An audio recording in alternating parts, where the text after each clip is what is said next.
I helped her for years. Paid her bills. Gave her everything. Then she vanished with my car and told the police I stole it. The cops knocked on my door. I hadn't done anything wrong. But they said my sister filed a report against me. She told them I stole her car. Her car, the one I paid for, insured, maintained, drove every day for work. She said I took it back without permission. But here's the real story. I paid her rent, cleared her debt, bought her groceries, and when she cried about needing transportation, I gave her my car to borrow for a few days. She disappeared with it, then blamed me when I asked for it back. At first, I thought she was just avoiding me. She'd done it before, borrowed money, ghosted me, claimed I was too aggressive when I reminded her. But this time it felt different. When she stopped replying to texts, I called our parents.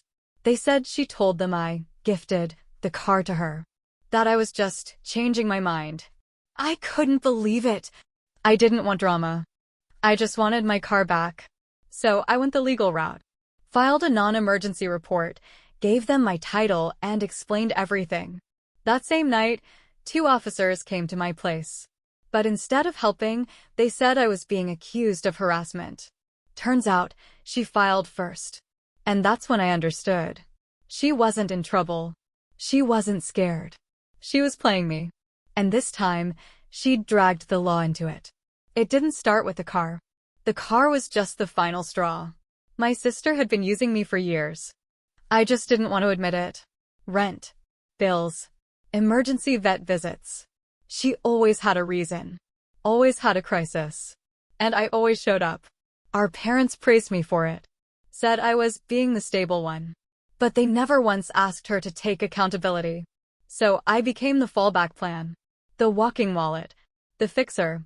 And the more I helped, the more she expected. Looking back, I should have seen it coming. She always twisted the story to make herself the victim. If I asked for repayment, she'd say I was attacking her.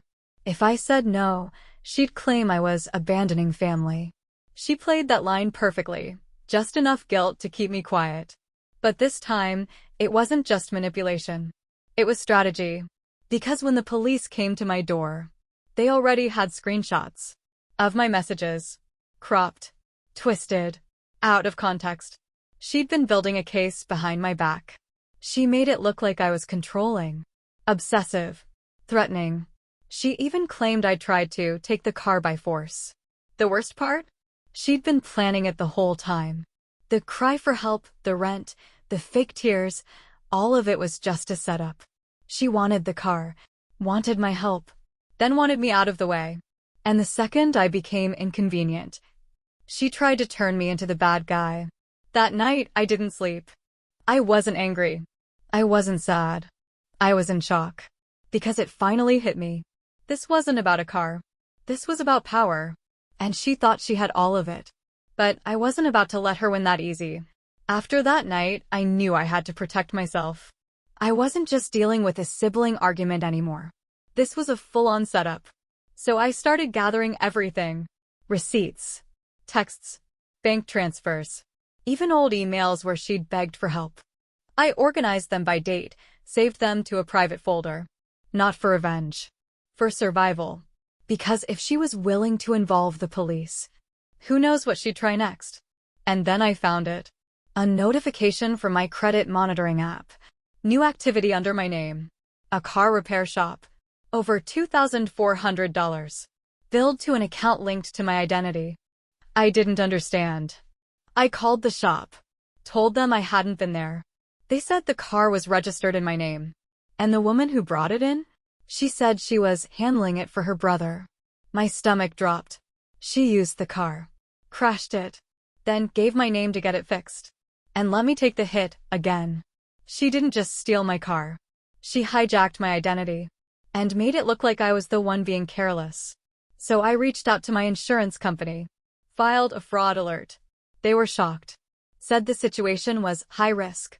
Told me this could impact my premiums or worse, my legal standing. If she kept this up, I could end up liable for her accident. My parents still didn't take it seriously. They told me I was overreacting. That she didn't mean it like that. that I should let it go and keep the peace. But it wasn't peace. It was silence. And I wasn't going to be silent anymore. So I filed a formal report against my own sister, not because I wanted to see her punished, but because she left me no choice. She used my kindness as a weapon. And now she was about to see what it looked like when I stopped playing nice. Filing that report was the hardest thing I'd done. I wasn't just turning in my sister. I was officially admitting that my family would never protect me. And that meant I had to protect myself. The officer I spoke to seemed surprised. He said it wasn't the first time a sibling dispute escalated. But something about this case felt premeditated. He was right. I thought reporting her would stop the spiral. Instead, it poured gasoline on it. 2 days later, I got a call from HR at my job. They'd received an anonymous complaint. Allegations of harassment, abuse, manipulation. They said it came from a concerned family member. I didn't need to guess. It was her. She couldn't ruin me legally. So she tried to poison the one thing I had left, my career. Luckily, I worked with people who knew me. The HR rep said the report didn't match my character. But still, they had to document it. One more complaint, they said, and they'd be required to investigate.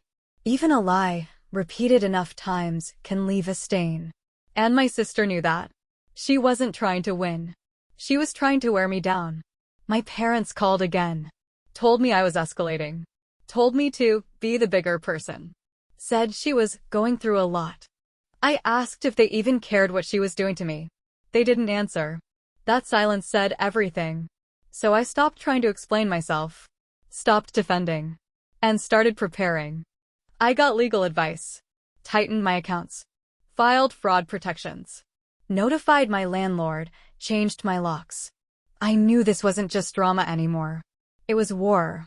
And if she wanted to play dirty, she'd learn I wasn't so easy to bury. After weeks of playing defense, I decided to flip the script. I was done cleaning up after her. Done explaining myself. Done begging people to believe me. It was time to act. So I contacted a lawyer. Told them everything, the car, the fraud, the threats, the fake HR complaint. They didn't hesitate.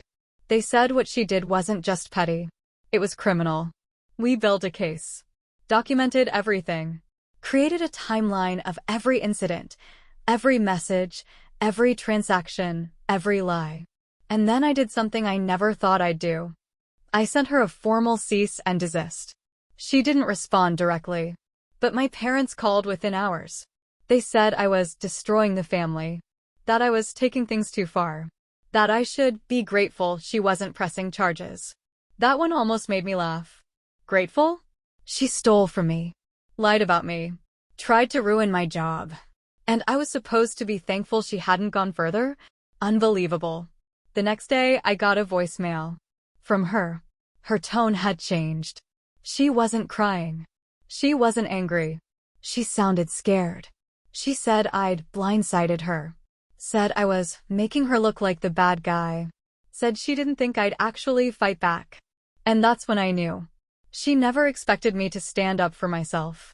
All those years of taking her calls, fixing her messes, saying yes to things I should have said no to. She thought that version of me would last forever. She thought I'd always clean quietly. But this time I wasn't cleaning. I was cutting the cord. And right when I started to breathe again, she made her next move. One that crossed a line even I didn't think she'd touch. She came for my friends. Started messaging people I was close to. Said I was dangerous. Manipulative. That I was trying to ruin her life for attention. She played the victim flawlessly.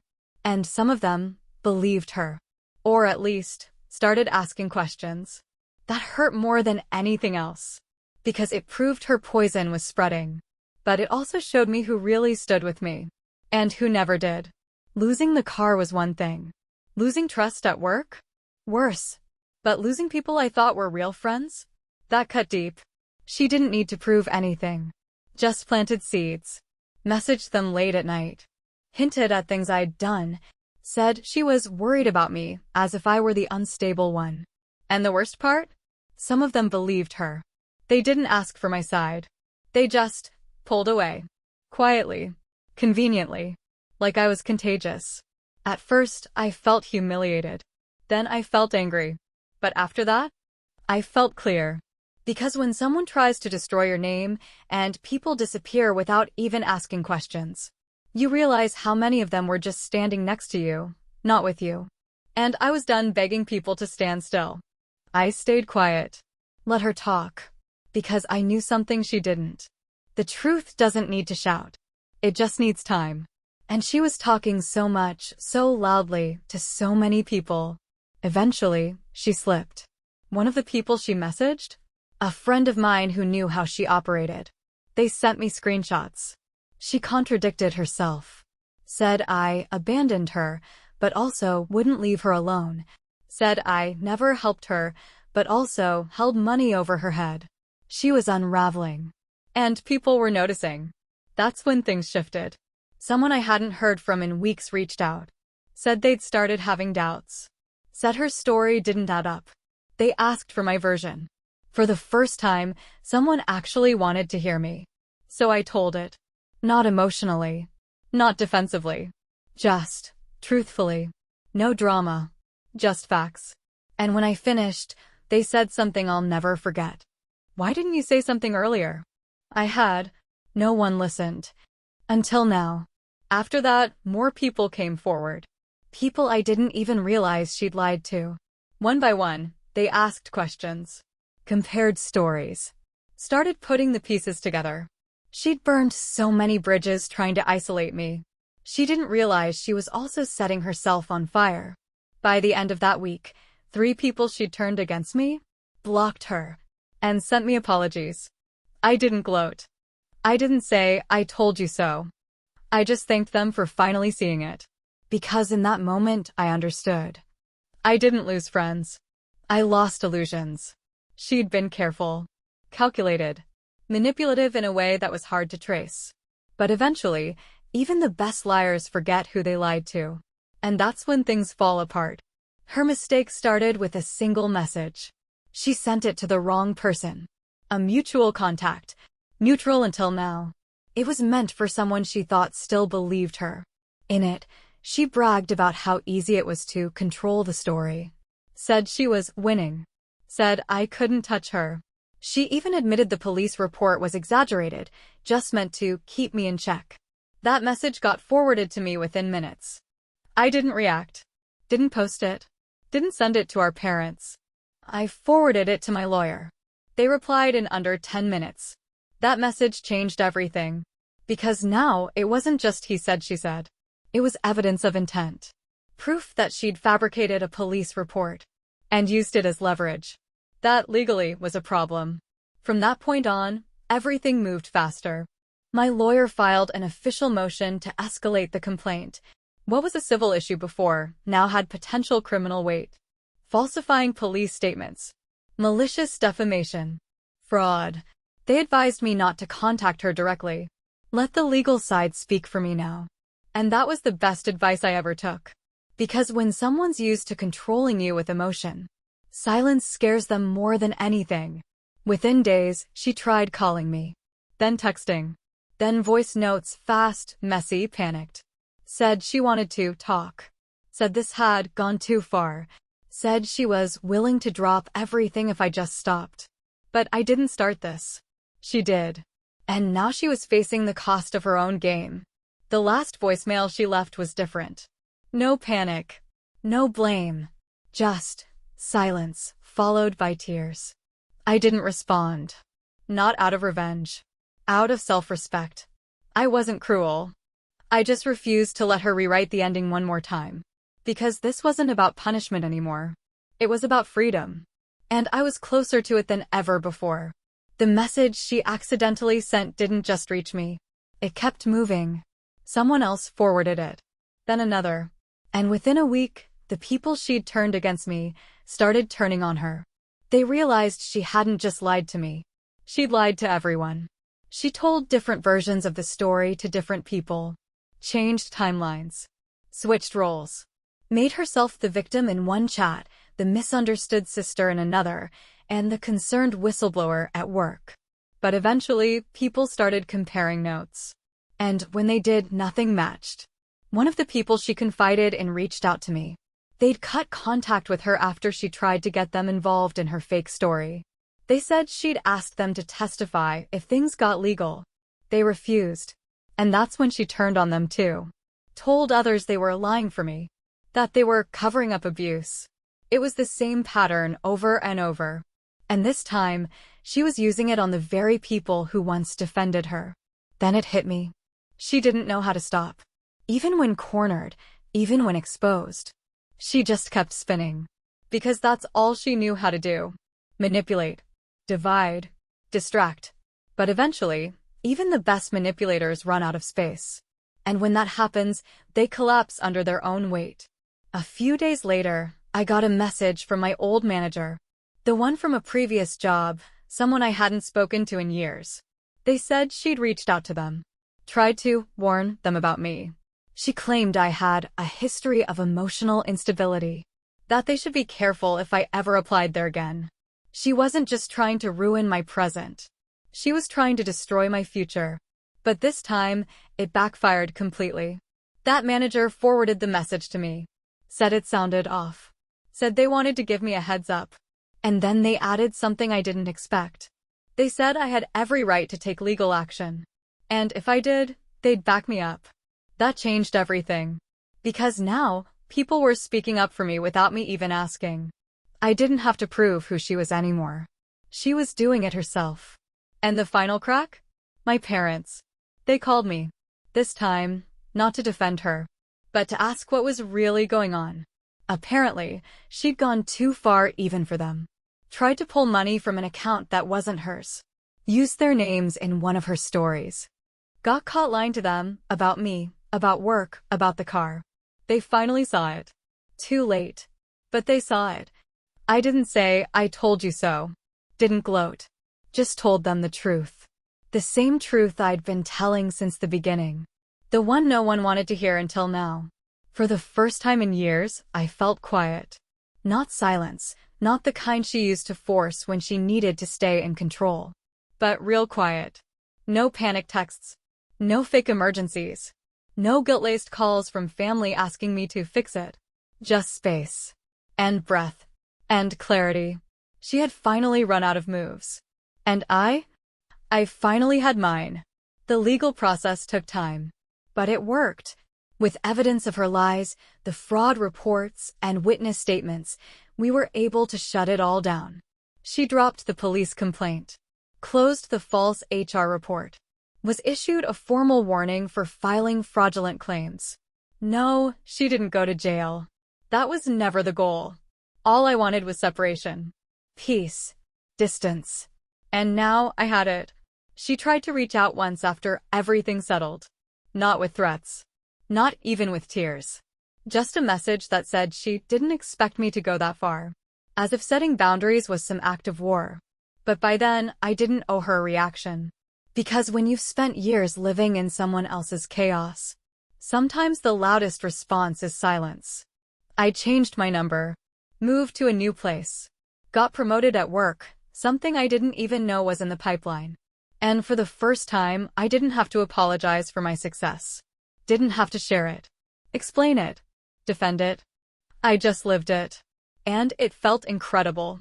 My parents eventually apologized. Not in a grand, movie scene way. Just a quiet moment where they admitted they were wrong. Said they didn't see it. Said they believed the wrong child. I didn't rub it in. I just said, I know. Because I did. And holding on to that pain would only let her win again. Some people still ask me why I didn't try harder to fix things with her. Why I didn't heal the family. But what they don't understand is, you can't fix something that only breaks you. Forgiveness isn't about returning to the same seat at the same table. Sometimes, it's just about walking away with your head up. And not looking back. It's strange what you miss after everything's over. Not the person. Not the memories. But the version of yourself that didn't see it coming. The one that still believed things would get better. That helping meant healing. That family meant protection. That version of me is gone. And I'm okay with that. Because what came after is stronger. Quieter. Unshakable. I didn't watch her fall. I didn't follow what happened next. Didn't ask mutuals. Didn't scroll her socials. Didn't care. Because closure isn't about knowing what happens to the other person. It's about knowing it no longer affects you. Some people still don't get it. They say, but she's still your sister. As if blood should excuse everything that followed. As if manipulation, betrayal, and character assassination can be brushed off just because we share DNA. But I've learned something most people never do. Family isn't who shares your name. It's who respects your boundaries. And she never did. I got my car back. Technically. It was towed, barely drivable, scraped and stained with the damage she left behind. A fitting metaphor. I sold it the next week. Bought something new. Simple. Reliable. No history. Kind of like my life now. Some nights, I replay everything in my head. Not out of regret. But because I'm proud I didn't let it break me. I didn't explode. Didn't retaliate. Didn't sink to her level. I just told the truth. And then let the consequences handle the rest. In the end, she lost more than I ever took. She lost her credibility. Her safety net. The trust of the few people still willing to believe her. She spent years twisting every thread in her web. But webs don't hold forever. Eventually, they collapse under their own weight. And when they do, you realize you never had to cut anyone down. You just had to step back and stop holding it up. So no, I didn't destroy her. She did that all on her own. I just made the decision that saved me. I walked away and never looked back.